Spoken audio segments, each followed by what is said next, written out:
terlalu sering kedip aja itu sudah tandanya peak ya. Apalagi kalau sampai dia merahnya tuh nggak pulang-pulang gitu, berendam nih. Power amplifier tuanya segini, corongnya segono. Dia paling lama gitu. Dan bisa dikatakan monopoli gitu. Untuk masalah corong horn ini memang tidak ada yang tidak kenal dengan toa gitu. Jadi bukan nyaring, bising. Beda nih antara suara nyaring dengan bising.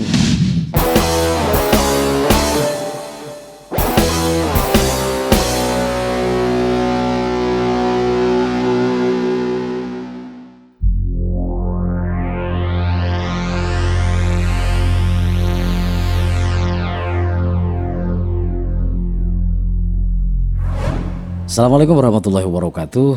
Selamat jumpa kembali sahabat semuanya, teman-teman dimanapun berada, yang selalu setia di Haji Permana Official, sajian channel yang masih kita membahas seputar audio, pengetahuan-pengetahuan dasar, tips dan trik seputar audio. Baik, pada kesempatan kali ini kita akan membahas sebuah perihal sederhana yang selama ini juga sangat cukup menyita perhatian dan mengganggu saya ya. Hal ini berkenaan dengan sound system yang didapati di masjid, di mushola, surau ya.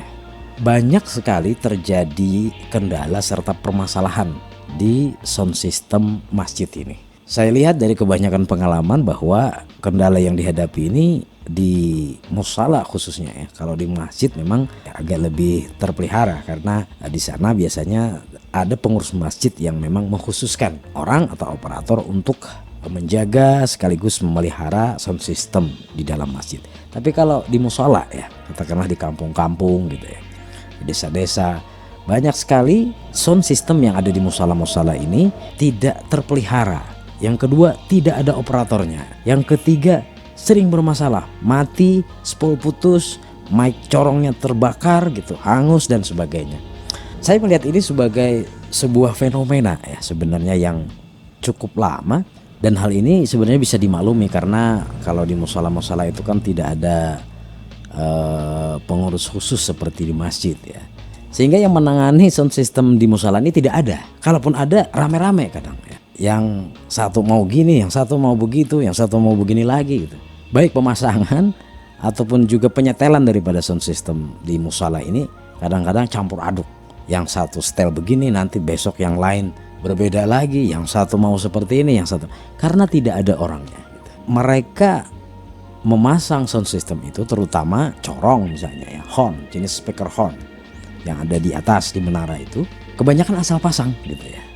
Kadang-kadang belum dipakai sebulan udah hangus lagi gitu, ganti lagi, kan sayang sekali sebenarnya. Nah, untuk itu kali ini saya akan mencoba membahas masalah toa masjid ini. Orang menyebutnya begitu ya, toa gitu. Toa. Padahal ya, setahu saya toa ini merek gitu.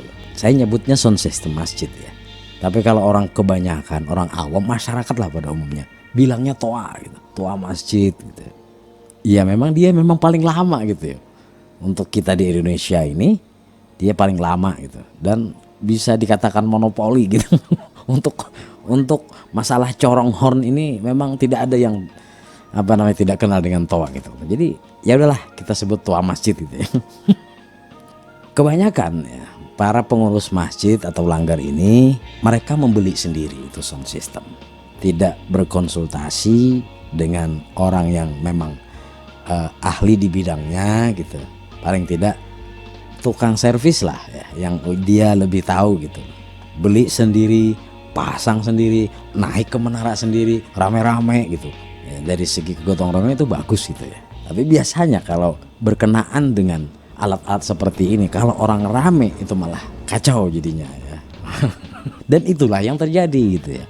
Di sini saya coba ya untuk berbagi sedikit ya. Mudah-mudahan bisa dibagikan ya kepada panitia-panitia masjid gitu, yang memang tidak punya tenaga khusus gitu untuk di bidang audio sound system ini. Beberapa kesalahan ya yang sering kita dapati di dalam pemasangan toa masjid ini. Yang pertama adalah pemasangan yang tidak sesuai dengan daya power daripada amplifier toa itu sendiri. Amplifier toa ya, ini memang diproduksi dengan berbagai macam daya gitu ya. Yang umumnya itu ada yang 120 watt, ada yang 240 watt gitu ya. Ini yang umum dipakai nih kalau untuk skala-skala musala gitu ya, langgar, surau ya. Ini yang 120 dan 240 kalau yang tinggi ya. Sementara untuk corongnya sendiri terdiri atas dua jenis biasanya. Yang kebanyakan di pasaran itu ada yang 25 watt, ada yang 50 watt gitu. Nah, kesalahan biasanya terjadi di sini ya. Banyak mereka membeli toa power amplifier, toanya segini, corongnya segono. Saya sering temukan itu. Mungkin teman-teman juga sering temukan. Jadi ini power amplifiernya yang 120 gitu ya. Beli corongnya 10. Ada yang 8, 6 gitu ya. Padahal ya itu sudah melebihi daripada kapasitas, kemampuan daya daripada power toa itu sendiri. Sehingga begitu dipasang ya, paralel lagi itu dipasang ya, habis dah. Impedansinya menurun semua. Kekuatannya 120, yang dipasang corongnya banyak sekali. Untuk amplifier toa dengan ukuran 120 watt, kalau kita membeli, maka perlu diketahui untuk kapasitas maksimalnya gitu ya. Nah, untuk 120 watt ini dengan asumsi speaker corongnya adalah 25 watt ya, maka kita bisa memasang itu 4 biji ya. Jangan pernah lebih. 4 biji ini berarti dia 100 watt ya. 100 watt, jadi ada sisa 20 watt. Saya katakan dulu pernah bahwa hendaknya gitu kita menggunakan daya daripada amplifier itu jangan sampai 100%. Jadi kalau misalnya power toanya itu 120, 100 yang kita pakai insya Allah sudah pas itu ya. Jangan sampai melebihi, apalagi dipakai semuanya, apalagi melebihi gitu ya. Nah, kebanyakan ini yang melebihi ini nih, pasang 6 biji gitu. 6 kali 25 udah 100 berapa tuh? 150 jadinya ya. Lebih daripada kapasitas daya amplifier toa itu sendiri. Jadi maksimalnya itu hanya 4 buah yang kita rangkai secara paralel. Kalau dirangkai secara paralel ya, dengan asumsi ini 25 watt untuk satu corong 16 ohm, maka nanti daya toa masing-masing itu di total dengan tegangan output daripada amplifier toa itu sendiri akan menghasilkan daya maksimal, maksudnya dimana masing-masing speaker ideal mendapatkan 30 watt biasanya. Itu masih bisa dimaklumi ya. Nah, kemudian untuk 4 buah corong ini sendiri ya, kalau bisa ya, jangan digunakan satu kabel saja ya. Jangan keempatnya ini walaupun di paralel hanya dengan satu kabel saja gitu. Apalagi kabelnya kecil gitu. Nah, ini mempengaruhi juga nih terhadap bunyi kalau kabelnya kecil ya. Karena ibarat jalan itu, yang jalan berempat, jalannya kecil gitu. Jadi perlebarlah jalan itu dengan cara membeli kabel yang agak besar gitu. Atau dengan cara membuat 2 buah jalan gitu. Masing-masing untuk 2 orang. Nah, itu juga bisa dilakukan ya. Jadi gunakan kabel 2 ke atas. Masing-masing satu kabel 2 corong, satu kabel lagi 2 corong. Arus yang keluar tuh akan leluasa dia karena jalannya 2 gitu ya, atau jalannya diperlebar. Jangan memakai kabel yang kecil itu. Harap jangan ditambah lagi. Kalau misalnya beli corong baru lagi, jangan ditambah lagi, itu sudah maksimal. Jangan diutak-atik lagi.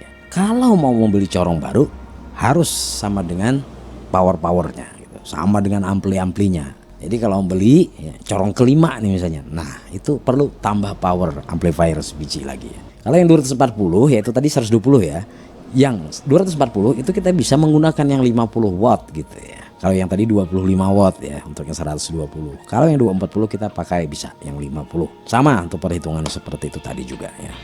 Kemudian yang kedua, kesalahan yang terjadi biasanya ini nih, karena speakernya banyak gitu. Alhasil suaranya itu dayanya, kemampuannya menurun gitu ya. Kelebihan beban ini. Jadilah si entah itu yang mau azan, entah itu yang sering di masjid yang memang kerjaannya putar-putar toa masjid. karena merasa tidak nyaring, tidak keras bunyinya, lalulah diangkat itu gitu, full power gitu ya toaknya, sampai kedip itu lampu merah tanda pik itu nggak pernah kedip lagi, nyala.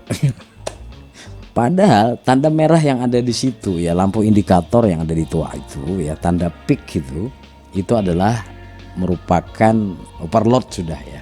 Jangan pernah membuka power amplifier itu melebihi kapasitas itu tadi. Apalagi kalau sampai merah itu tadi, merahnya gak kedip lagi gitu. Terlalu sering kedip aja itu sudah tandanya peak ya.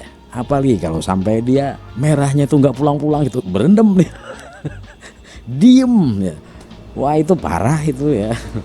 Nah kalau sudah seperti itu, yang pertama berisiko putus, yang kedua kasihan ya kalau orang di sekitar ini, di sekitar masjid itu ya. Karena kalau sudah merah itu suaranya sudah tidak bagus lagi.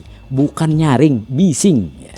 Beda nih antara suara nyaring dengan bising ya. Saya sering menemukan ya, suara dari masjid itu ya, mungkin inilah yang dikeluhkan juga ya oleh teman-teman kita non muslim gitu loh. Saya sih tidak menyalahkan ya kalau memang titik poinnya ada di situ gitu loh. Nyaring boleh lah, nggak apa-apa nyaring itu, tapi suaranya bersih ya. Lantang suaranya bersih, jangan bising. Kalau pecah pik itu bising, suaranya sudah tidak enak lagi untuk didengar gitu. Pengajian ya, pembacaan ayat-ayat suci Al-Quran gitu, padahal itu bagus untuk disimak, tapi kalau suaranya bising gitu, mengganggu malah. Nah itu yang saya juga tidak setuju, saya tidak sependapat ya. Nyaring boleh tapi jangan bising. Kemudian nah ini yang ketiga nih yang sangat penting ya, teramat urgent penting ini, memposisikan atau memasang kabel corong ini ke tempat yang salah gitu. Jadi di belakang itu kan ada soket nih, di belakang toa ini ada bermacam-macam soket ya. Yang biasanya itu ada tulisannya di situ COM ya. Kemudian ada berapa tuh 4 ohm, berapa volt, kemudian ada yang 70 volt, ada yang 100 gitu. Perlu dipahami dulu bahwa speaker toa ini dia diciptakan untuk dua jenis speaker ya. Ada speaker yang dikatakan low impedansi ya, dan high impedansi. Dan sebenarnya memang cukup mudah ya, karena toa sendiri itu selain memproduksi amplifiernya, mereka juga sudah memproduksi corong-corongnya masing-masing gitu dengan kekuatan masing-masing dan bisa diperuntukkan untuk masing-masing. Nah yang perlu diketahui sebagai petunjuk sekali lagi, itu ada low impedance ya untuk jenis-jenis speaker dalam, biasanya nih speaker box ini dipakai ya. Itu hendaknya dipasang pada sirkuit yang misalnya di 4 ohm ya dengan impedansi rendah, itu untuk yang di dalam gitu. Nah untuk yang berimpedansi rendah ini hendaknya jangan terlalu panjang kabel ya. Jadi dia memang diperuntukkan untuk jenis-jenis speaker yang bertahanan rendah, dan kalau bisa jangan terlalu panjang kabel yang ada di dalam. Nah kemudian untuk high impedance ya, yang bertahanan tinggi, berimpedansi tinggi, nah itu kita bisa gunakan tuh ya. Mulai yang 75, yang 75 ini untuk kelas menengah tinggi gitu ya. Silahkan dipakai itu ya untuk tahanan-tahanan yang agak tinggi gitu ya. Jenis-jenis kolom biasanya tinggi itu kolom ya, speaker kolom. Nah kemudian untuk yang 100 volt ini hati-hati nih, kebanyakan memasang speaker box di 100 volt, angus dia ya. Nah untuk yang bertanda 100 volt itu dikhususkan untuk speaker-speaker yang berimpedansi tinggi ya. Memang yang corong jauh di atas ya, maksudnya tinggi di menara ya, karena dia memerlukan perkabelan tadi yang panjang. Nah kalau dia memakai kabel yang sangat panjang itu ya, yang lebih daripada 20 meteran gitu ya ke atas, nah itu sebaiknya memang memakai jalur yang 100 volt ya, COM dan 100 volt. Jadi untuk COM itu minus ya, COM itu minus, jadi COM 100 volt ya.